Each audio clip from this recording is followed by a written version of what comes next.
5월 2일 사무엘상 1장 21절로 28절 말씀을 가지고 믿음의 자녀로 키우는 방법이란 제목으로 함께 말씀을 나누도록 하겠습니다. 한 사람의 인생을 단편적으로 기록한 내용을 가지고 그의 인생 전부를 알 수는 없지만 역사의 한 페이지를 장식했던 같은 해에 태어난 두 동갑내기의 상반된 인생의 결과는 우리에게 많은 것들을 생각하게 합니다. 이 두 사람은 1890년에 똑같이 태어났습니다. 한 사람의 환경은 매우 불우했습니다. 아버지는 성격이 다혈질이고 아주 급하고 난폭했고, 어머니는 그런 남편이 일찍 죽자 알코올 중독자인 숙모에게 그 아이를 맡기고 가출을 해버렸습니다. 이후로 방황하던 이 아이는 학교를 중퇴하고 가출하며 군대를 들어가게 됩니다.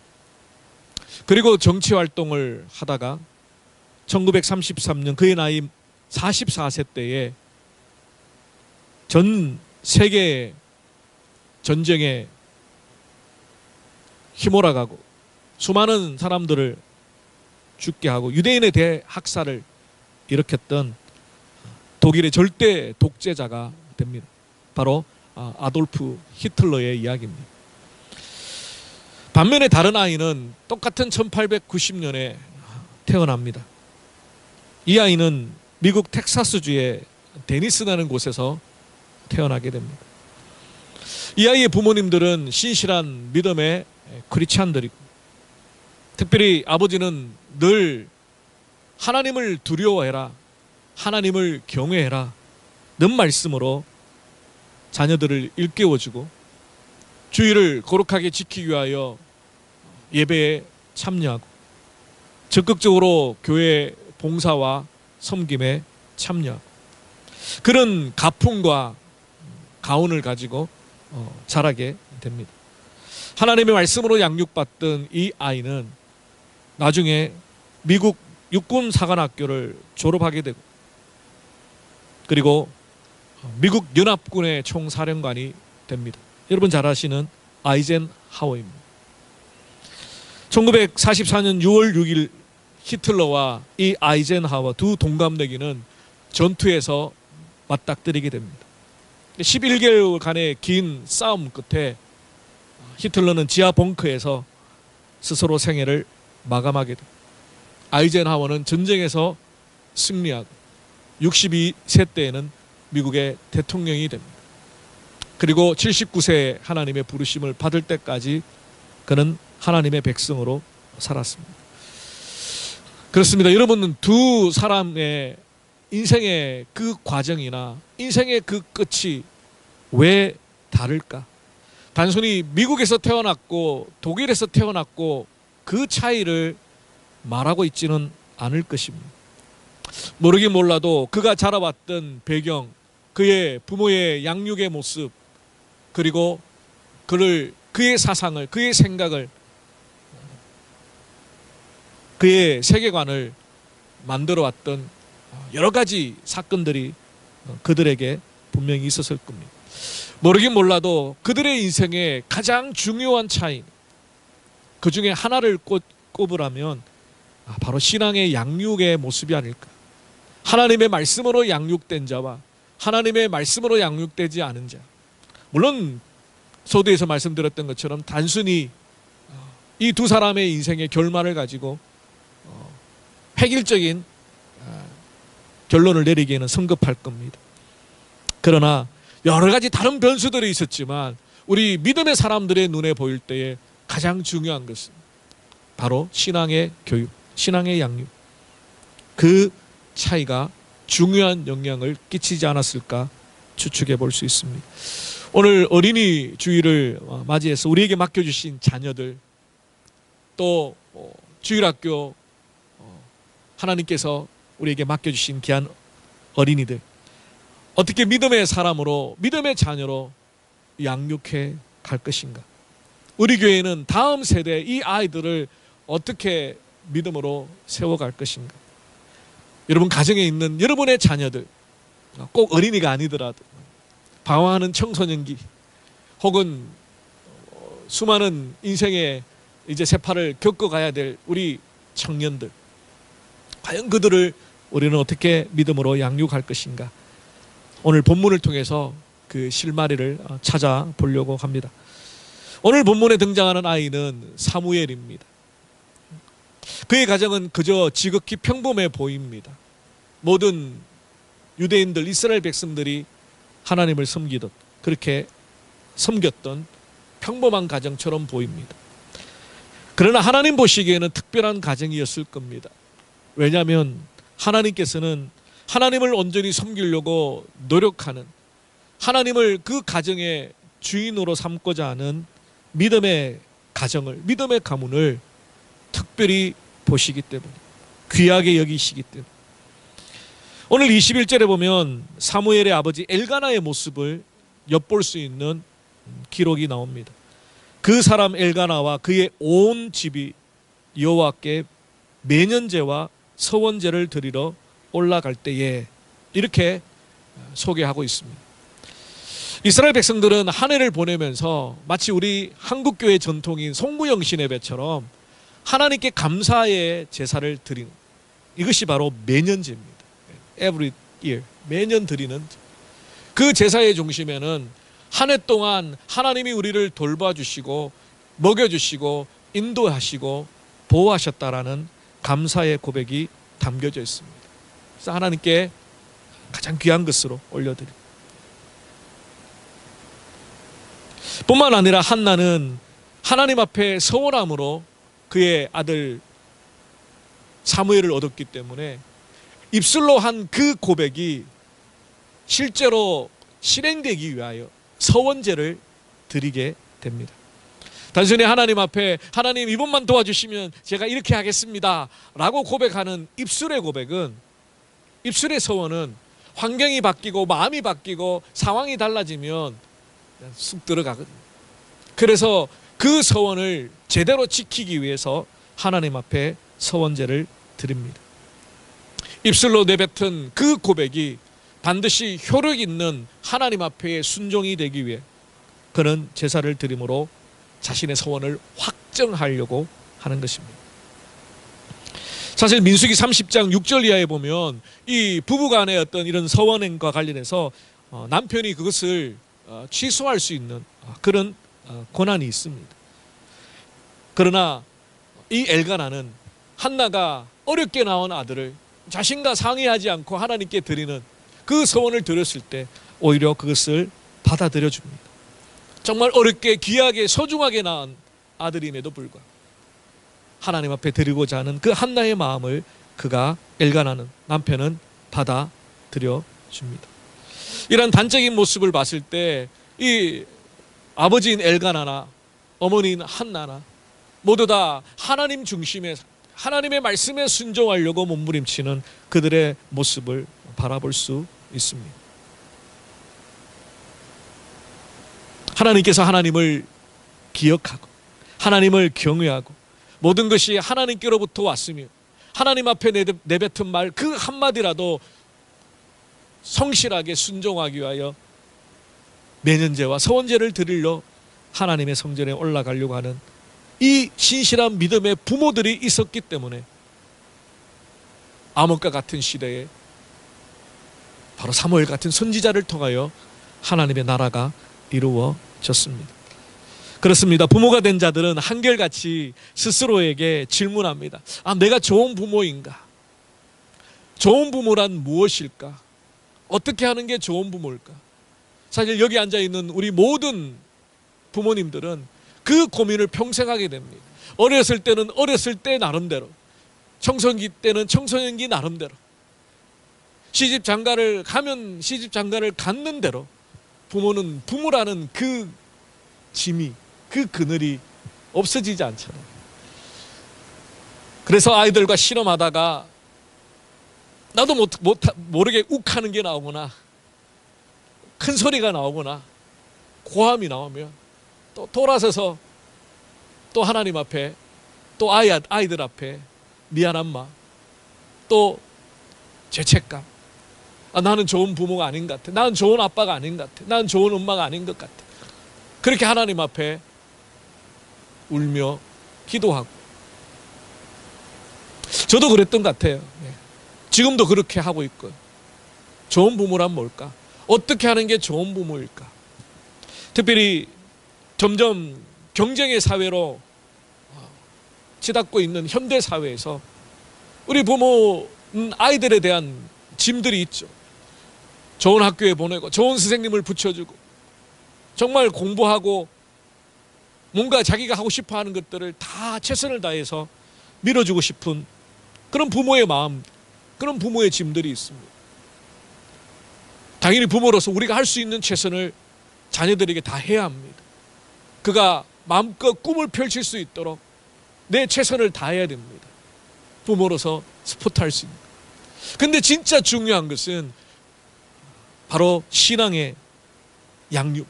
하나님의 말씀을 가르치고 그 말씀대로 살아가는 몸부림을 보여주고 정말 어려운 인생의 어려움이 닥쳤을 때 세상적인 방법을 따라가는 것이 아니라 사람들을 찾아가는 것이 아니라 골방에 들어가 무릎을 꿇고 하나님께 부르짖는 기도의 모습. 인생의 어려움을 만나고 비바람이 몰아칠 때에 우리 부모님은 욕하고 화내고 복수하는 게 아니라 찬양하고 기도하고 하나님 앞에 매달렸고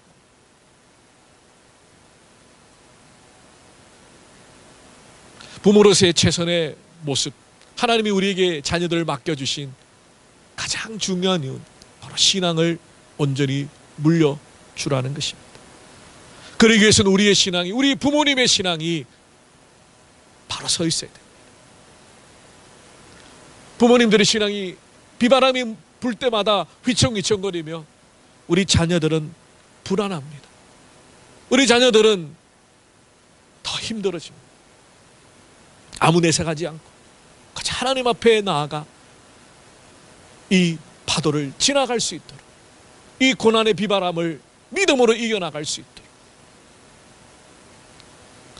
자식들이 모르는 것 같지만 사실은 다 알고 있습니다. 자식들은 부모의 눈치를 봅니다. 부모가 화가 났는지 뭐가 힘든지 그건 본능이죠. 생존의 본능이죠. 여러분들의 신앙의 상태를 가장 잘 아는 사람은 바로 여러분의 자녀입니다. 여러분의 입술에 어떤 고백이 흘러나오는지, 여러분의 표정이 어떻게 변해졌는지, 여러분이 아침 저녁으로 말씀을 붙들고 있는지, 큐티를 하고 있는지 자녀들이 가장 잘 알아요. 사실 저도 이런 말을 할 자격이 어떻게 보면 안 됩니다. 부모로서 최선을 다하고 목회자로서 최선을 다하죠. 자녀들이 바라보는 부모의 모습, 또 우리 아이들이 바라보는 목사의 모습 다르겠죠. 이것은 단연히 목회자 자녀들뿐만 아니라 여러분의 자녀들도 마찬가지입니다. 우리 엄마가 아빠가 교회 집사님이시고 교회 중직자이시고 교회 3대 4대째 집안, 주일날 교회 가서 예배드리는 모습과 6일 동안 삶의 모습이 자녀들에게 다르게 비춰집니다. 집에 와서는 교회 때 그렇게 예배에 참석하며 은혜 받고 찬양 드리고 성경 공부하고 집에 오면서 오늘 이 집사 오늘 옷을 왜 그렇게 입고 왔어? 목사님 오늘 넥타이가 자꾸 삐뚤어져 있네. 그런 이야기를 하면서 집에 돌아가게 됩니다. 아이들은 그게 다 마음에 담아져 있어요.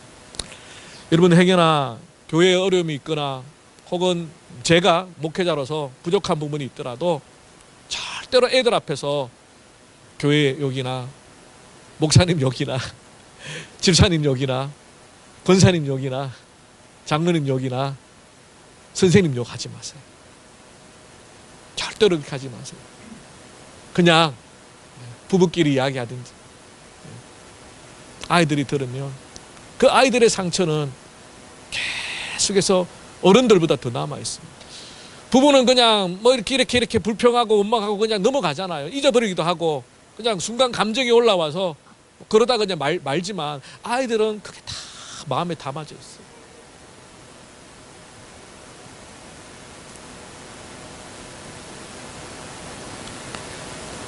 오늘 한나는 남편과 가족들이 하나님 앞에 제사를 드리려 올라갈 때에 한나가 좀 주춤하는 모습이 보입니다. 22절이죠. 오직 한나는 올라가지 아니하고 그의 남편에게 이르되 아이를 젖대거든 내가 그를 데리고 가서 여호와 앞에 뵙게 하고 거기에 영원히 있게 하리이다. 오늘 읽었던 본문에 보면 젖댄 후에 젖대기까지 이런 표현이 한 서너 번 나옵니다. 한나는 쉽게 말하면 젖댈 때까지는 이 어린 사무엘을 내가 품겠다는 겁니다. 양육하겠다는 겁니다. 그리고 젖댄 후에 이제 하나님의 제사의 수종도는 그 직분을 위해서 하나님 앞에 드리겠다는 겁니다.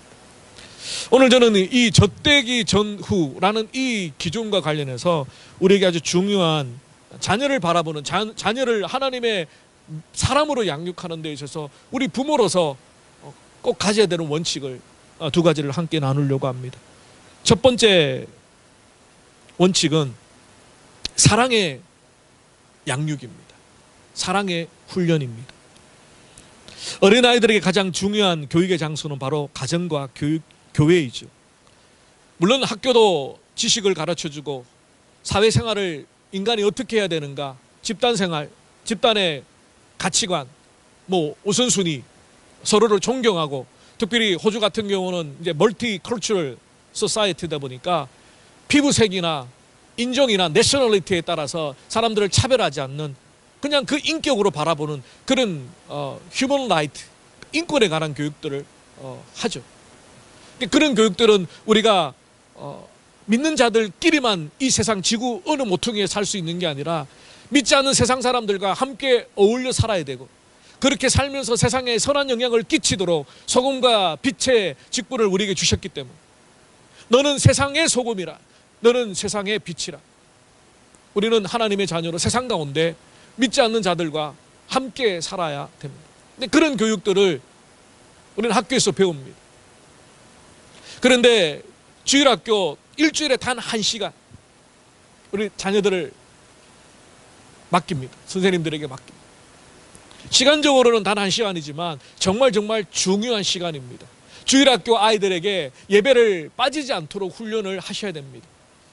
제가 교육자들과 피드백을 들으면서 온라인 예배를 계속 드렸지 않습니까? 우리 작년도 그렇고 주일학교도 그렇고. 그러니까 첫 대면 예배, 주일학교 예배를 드릴 때에 사실 전도사님들이나 사모님들이 사실 걱정을 하셨대요. 과연 온라인 예배를 가정에서 잘 드렸을까? 애들이 기도하는 모습, 헌금하는 거, 말씀 듣는 거, 이런 게 좀 너무 막 무너져 있지 않을까 걱정을 했는데, 이 자리를 빌어서 우리 부모님들께 제가 감사를 드리고 싶어요. 전사님들이 피드백을 해주는데 그 1년 몇 개월 동안 온라인 예배를 드렸지만 아이들이 예배에 얼마나 집중하는지, 애들이 정말 예배를 향한 그 사모하는 눈동자가 반짝반짝 하더라는 피드백을 들었습니다. 그게 다 누구 때문이겠습니까? 우리 부모님들이 그 긴 락다운 동안 비록 영상을 찍어서 예배를 드리지만 그 영상을 그냥 보는 것이지만 예배에 대해서 예배 빠지지 말고, 이게 지금은 코로나 때문에 어쩔 수 없지만 반드시 우리가 다시 모여서 예배할 것. 그러니까 예배를 잊어버리지 않도록 예배가 뭔지, 예배의 분위기가 어떤 건지, 예배의 중심이 뭔지를 계속해서 훈련했기 때문에 그 아이들이 1년 몇 개월 동안 락다운 되었다가 대면 예배로 모였지만 떠드는 애 하나 없이 말씀에 집중하고 예배의 자세가 반듯하더라고요. 그래서 2주 전에 토요일 날 어린이 전도협회에서 교사들 교육, 복음으로 아이들 어떻게 가르칠까, 전문가이시죠. 우리 함재천 선교사님이 강의를 해주시는데 우리 교사들 보고 다 하자 그랬습니다. 제가 짜장면으로 유혹했습니다. 다 마치고 짜장면 먹을 테니까 토요일 날 정말 이 방금 같은 휴식기 아닙니까? 우리 믿는 자들은 주일 이렇게 거의 하루 종일 봉사하다 보면 쉬는 날이 어쩌면 토요일밖에 없고, 토요일도 일하시는 분들은 자 쉬시는 날도 아니잖아요. 근데 다 스케줄 조절해서 교사들이 한 분인가 빠지고 다 오셨어요. 그래서 다시 한번 각오를 새롭게 하고, 정말 우리 부모님들이 믿고 맡길 수 있는 그런 전문가적인 탁월한 교사들이 되었으면 좋겠다. 우리가 배워야 된다. 그렇지 않으면 정체되고, 그렇지 않으면 우리의 열심이 자꾸만 풍선에 바람 빠지듯이 싸그러지고, 우리가 다시 모이고 기도하고 사명을 회복해야 돼요. 선생님들이 함께 두 강의를 3시간 반 동안 듣고 짜장면으로 제가 위로를 해드리고 왔습니다. 여러분 교사들을 위해서 기도해 주시고요, 격려해 주시고, 또 여러분 중에 그런 가르치는 은사, 아이들을 향한 영혼의 그 간절함이 하나님께서 주시는 분들은 교사로 좀 헌신해 주셨으면 좋겠습니다. 그런데 이 교회 학교보다 더 중요한 것, 나머지 6일간 그 모든 시간을 함께하는 것은 바로 가정입니다. 가정의 신앙의 교육의 주체는 부모님들입니다. 사실 구약이나 지금 현대의 이스라엘 사람들의 신앙의 교육의 방법은 가정입니다. 부모가 자녀들을 말씀으로 가르치고 말씀을 외우게 하고, 오늘 5월부터 한 달에 한 구절씩 외우기, 오늘 밴드에 요한복음 3장 16절 말씀을 올렸지 않습니까? 그 말씀을 카톡에 프로필로 이렇게 해놓으시고, 혹은 사진으로 캡처를 하셔서 쉬운 말씀부터 시작을 합니다. 요한복음 3장 16절. 하나님이 세상을 이처럼 사랑하사. 외우시는 분도 계시고, 저희 동기 목사님 중에 시드니에 목회를 하시는 목사님이 있는데, 페이스북에 지난달에 그런 말씀 암송하는 그 내용을 매달 암송하는 것을 올리기 시작하더라고요. 그거 보니까 너무너무 저도 좋아 보여서 카피를 했습니다. 그래서 말씀은 다르고요, 저희 교회 로고를 딱 해서 만들어 주시는 분이 계십니다. 그래서 매달 한 구절씩 우리가 외우고, 원래는 이제 5월 달부터니까 뭐 12구절은 아니지만 연말에 우리가 다 같이 한번 암송을 하면서 뭐 송구영신에 뵀든지 마지막 주일에 있든지 6구절을 함께 다 외워서 그 말씀이 계속해서 우리 마음속에, 우리 영혼 속에 남아있을 수 있도록, 그리고 5월 말에 불현듯 제가 지명을 해서 5월 마지막 주에 아무도 안 나오시는 거 아니에요? 그렇게 시킬 수도 있으니까 말씀을 한번 외웠으면 좋겠습니다. 그러니까 외우는 건 단순히 뭐 영어도 있고요, 한글도 있습니다. 편하신 대로 외우는데, 그 외운다는 게 사실은 우리가 그 말씀을 계속 리마인드 하는 거죠. 내 영혼에 새기는 거죠. 하나님이 세상을 사랑하사. 근데 이 말씀에 세상에다가 여러분 이름을 한번 넣어보세요. 하나님이 지영이를 이처럼 사랑하사. 말씀의 느낌이 달라져요. 그래서 우리가 매달 한 구절씩 말씀을 외워가기를 했는데, 신앙의 교육의 현장은 가정입니다. 여러분 교회만 맡겨놓지 마시고, 여러분을 바라보고 가는, 여러분의 그 등 뒤를 바라보는 여러분의 자녀들의 신앙의 교육, 여러분들이 감당하셔야 됩니다. 근데 그 신앙의 교육이라는 게 뭐냐면요, 중요한 게 바로 사랑인 것 같아요. 사랑. 사실 한나는 오늘날 현대 상담 이론이나 특별히 대상관계 이론을 전혀 알지 못하지만, 젖 떼기 전까지, 보통 젖을 언제 떼나요? 1년, 빠르면은 뭐 6개월 만에 떼기도 하고요, 또 오래 젖을 먹이기도 하기도 하고, 아무튼 젖 떼는 그 기준, 그 기점이 사실 아주 중요한 시점입니다. 이제는 부모님, 어머니께 전적으로 의지하는 상황에서 이제 한 단계 인디펜던트로 세워가는 첫걸음이 젖을 떼는 거죠. 물론 이제 이유식이나 뭐 그런 음식 같은 것도 갓난아기들이 스스로 해먹을 수는 없으니까 완전히 독립한 인격이라고 할 수는 없지만, 젖을 뗀다라는 시점이 아주 중요한 시점. 근데 그때까지는 한나가 이 사무엘을 돌보겠다는 겁니다. 사랑으로 품고 안아주고, 또 그가 아들을 달라고 그렇게 눈물로 기도했던 것처럼 이 아들을 안고 젖을 먹이며 얼마나 기도를 했겠어요.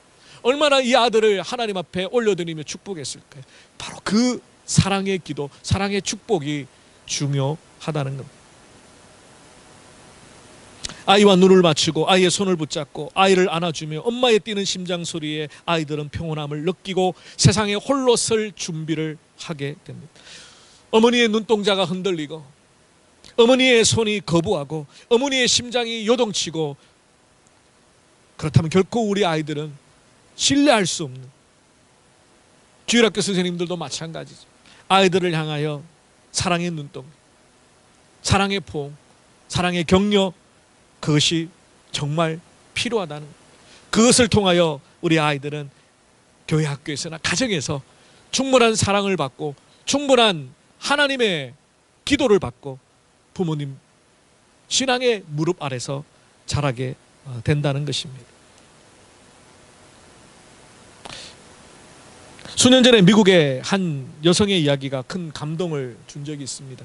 이 사람은 22살에 펩시콜라의 평직원으로 입사했다고 합니다.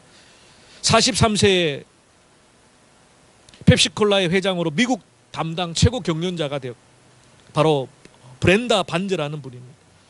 이분은 매일 새벽 3시에 일어나서 30분 동안 아침을 준비하고 30분 동안은 새벽 기도를, 그리고 하루를 시작했는 정말 억척 같은, 하루에 16시간 이상을 일했던 억척 같은 연입니다. 근데 어느 날 갑자기 돌연 사표를 냅니다. 그리고 가정으로 돌아갔습니다. 많은 사람들이 이 사람의 인터뷰를 합니다. 왜 그렇게 잘 나가던 캐리어를 포기하고 왜 가정으로 돌아갔는지. 그때 인터뷰에서 이분이 이런 이야기를 합니다. 아무런 미련이 없습니다. 늦었다고 생각할 때 바로 그때가 가장 빠른 때입니다. 가정으로보다 빨리 돌아왔어야 했습니다. 내게는 회사가 보물이 아닙니다. 하나님이 내게 맡겨주신 새 아이들이 내 인생 최고의 보물입니다. 우리 아이들은 현재 7살, 8살, 10살 난 재롱둥이들입니다. 하지만 나는 늘 바쁘다는 이유로 아이들의 학예회를 비디오 테이프로 보는 것에 만족해야 했습니다.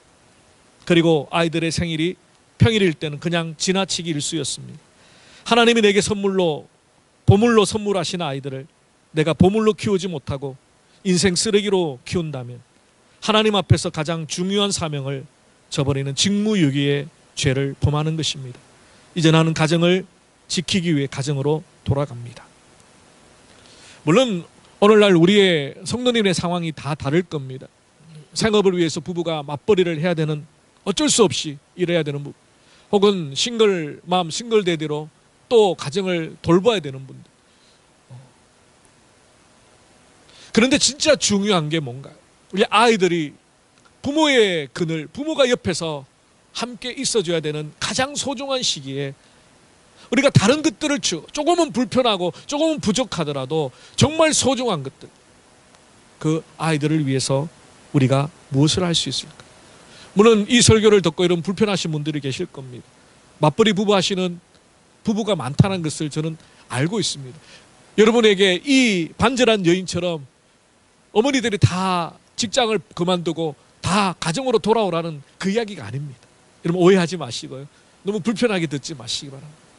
여러분 진짜 중요한 소중한 우선순위가 뭔가를 이야기하는 겁니다. 물론 경제적인 스포트 필요하죠. 아이들을 더 잘 케어하고 더 잘 교육하기 위해서 더 많은 물질이 필요할 수도 있습니다. 그런데 정말 아이들이 필요한 게 뭔가? 하나님이 우리들에게 아이들을 맡겨주셨을 때 그 아이들이 우리에게 정말 필요로 하는 게 뭔가요? 단순히 돈이 아닐 겁니다. 단순히 좋은 학교 보내는 건 아닐 겁니다.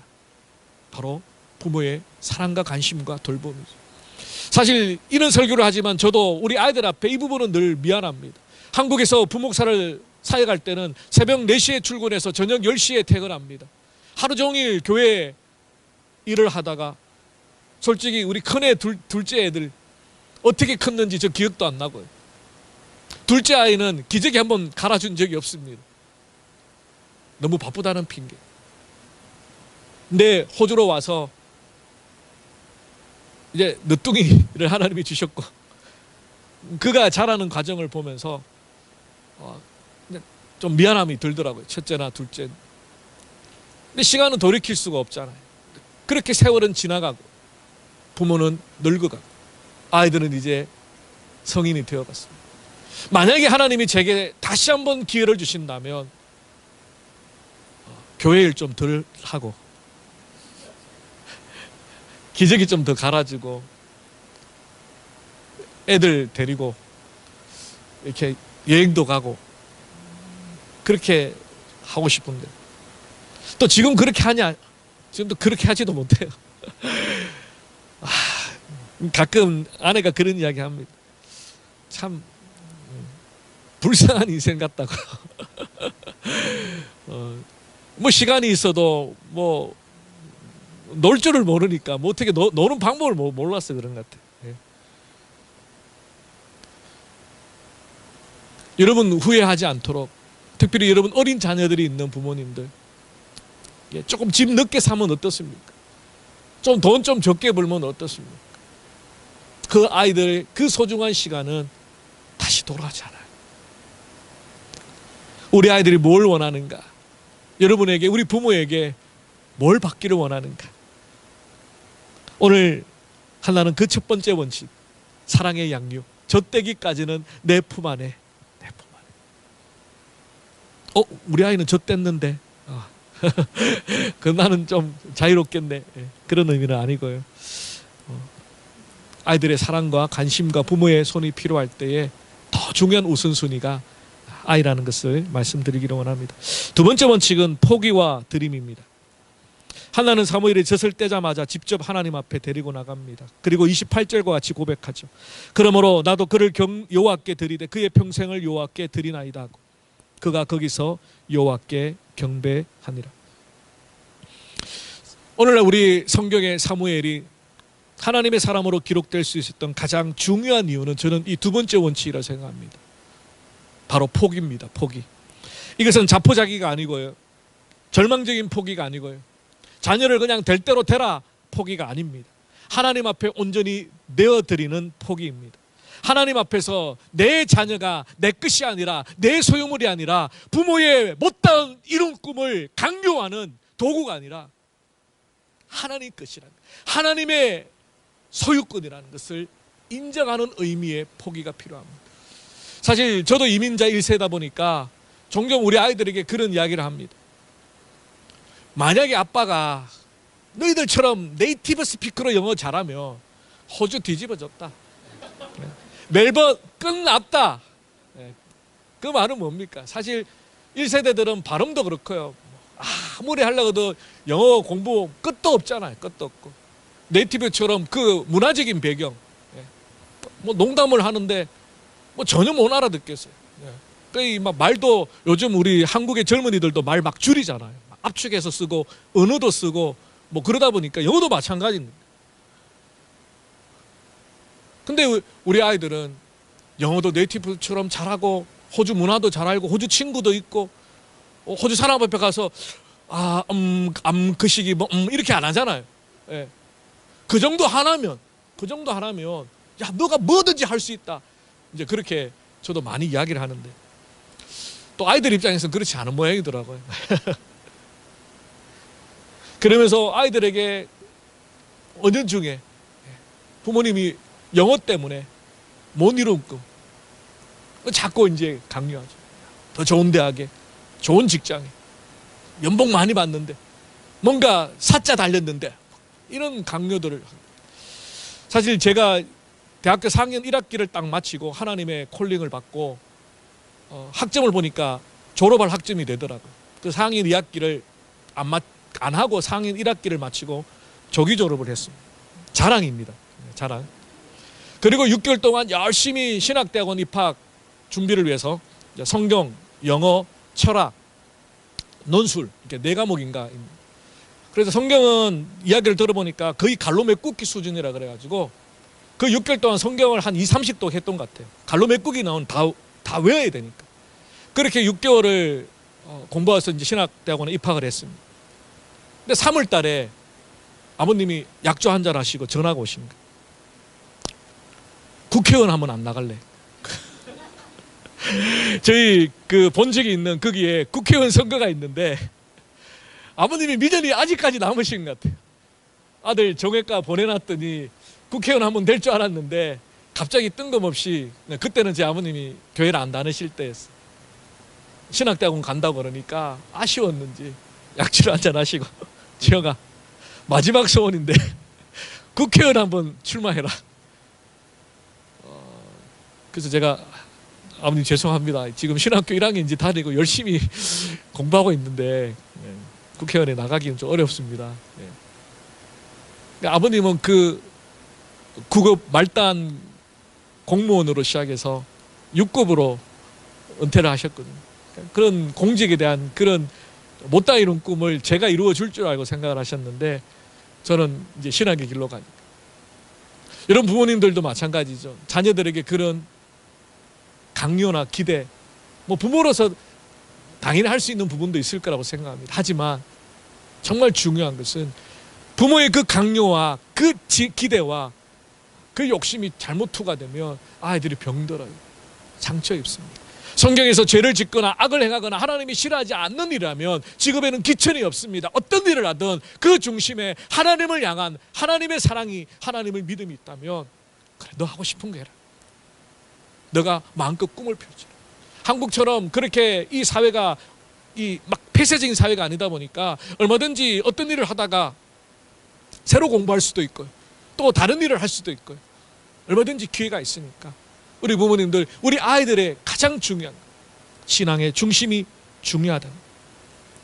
그래서 내가 배 아파서 낳은 자녀지만 내 소유가 아니라 하나님이 다스리시고 하나님이 통치하시는 하나님의 자녀, 부모로서 우리에게 맡겨주신 귀한 영혼들을 어떻게 격려하고 위로하고 이 험한 세상의 믿음으로 살아가도록 세워갈까, 그것이 더 중요하다는 것입니다. 우리들의 자녀들은 하나님이 주셨습니다. 우리에게 맡겨주신 자녀들, 우리가 어떻게 감당해야 될까, 어떻게 양육해야 될까, 이것이 우리의 고민입니다. 한때 미국의 어머니들 사이에는 타이거 머드라는 책, 또 한국 어머니들도 유행했죠.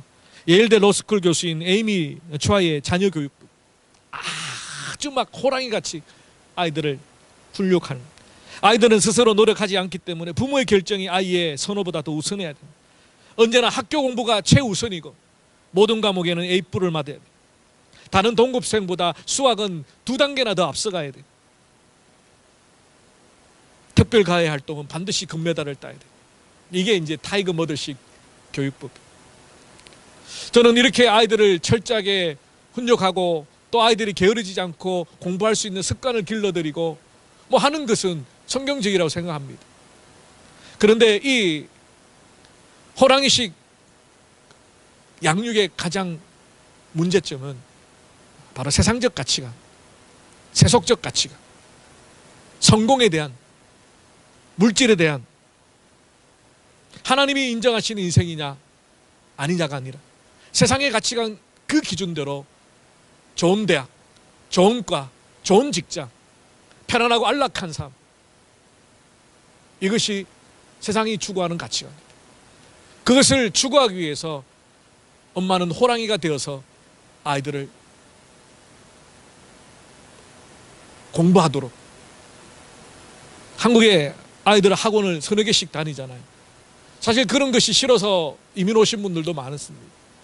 그런데 어쩔 수 없이 다른 부모님들이 아이들을 학원 보내고, 학원 보내지 말라는 말씀이 아니라 아이들이 진짜 필요한 게 뭔가, 그것은 관심이 없고 그냥 공부, 그게 우리 아이들을 병들게 하고 있지는 않은가.